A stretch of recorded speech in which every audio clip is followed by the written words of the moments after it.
तर उद्धव ठाकरे यांच्या वाढदिवसाच्या निमित्ताने मातोश्रीवर राज ठाकरे आले होते आणि दोघांनीही यावेळी एकमेकांसोबत भाष्य केलं आणि एकमेकांशी संवाद साधला। तसंच राज ठाकरे यांनी उद्धव ठाकरे यांना शुभेच्छा सुद्धा दिल्या। दोघांमध्ये अर्धा तास चर्चा सुद्धा झाली।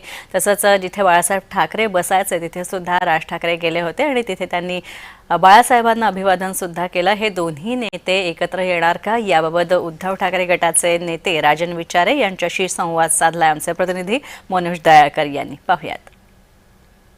शिवसेनेचे नेते राजन विचारे आहेत, आपण थेट त्यांच्याशी बोलूया। सर, उद्धव ठाकरे यांचा वाढदिवस आहे, त्यांच्या शुभेच्छा देण्यासाठी तुम्ही या ठिकाणी काय सांगाल?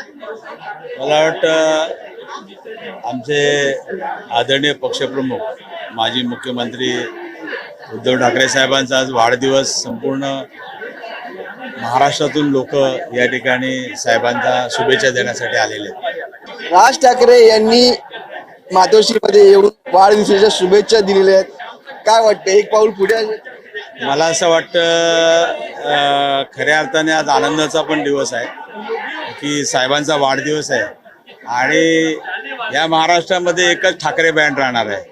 उद्धव साहेबांनी त्यांची भूमिका स्पष्ट मांडलेली आहे की महाराष्ट्राच्या हितासाठी आणि महाराष्ट्रातल्या जनतेच्या ज्या मनात आहे ते आम्ही करणार आहोत। राज ठाकरे यांनी ट्विट देखील केलेलं आहे भेटीनंतर। त्यांनी दोघांचा फोटो ट्विट केलाय, त्याच्यामध्ये बाळासाहेब ठाकरे यांचा देखील फोटो आहे मध्ये आणि बाजूला हे दोघे उभे आहेत। काय वाटतं? जे बाळासाहेबांचं जे स्वप्न होतं की या ठिकाणी महाराष्ट्रात दोघं भावांनी एकत्र यावं, याची सुरुवात झालेली आहे। स्थानिक स्वराज्य संस्थेसाठी एक जवळीक वाढली, म्हणजे एकत्र लढतील। अरे हे दोघं भाऊ आहेत, रक्ताचे नाते आहेत, ते आता उद्या एकत्र नाते आलेले आहेत महाराष्ट्राच्या हितासाठी। खूप आनंद आहे। आनंद आहे।